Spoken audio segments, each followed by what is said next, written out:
అందరికీ నమస్తే. Welcome back to Shri Kaushik kitchen. ఈరోజు రెసిపీ టమోటా పులిహోర ఎలా చేయాలో చూపిస్తున్నాను. ఈ పులిహోర రాగి సంగటి అన్నంలోకి చాలా టేస్టీగా ఉంటుంది.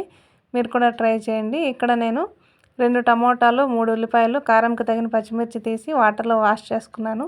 ఇప్పుడు ఆయిల్ వేసి 1 స్పూన్ ఆవాలు, 1 స్పూన్ జీలకర్ర, కరివేపాకు, కట్ చేసుకున్న ఉల్లిపాయలు, పచ్చిమిర్చి, టమోటా ముక్కలు వేసి కలుపుకోవాలి. వెల్లుల్లి రెబ్బలు, కొద్దిగా చింతపండు, 1 స్పూన్ పసుపు, రుచికి తగినంత ఉప్పు, తగిన వాటర్ వేసి మూత పెట్టి ఉడికించుకోవాలి.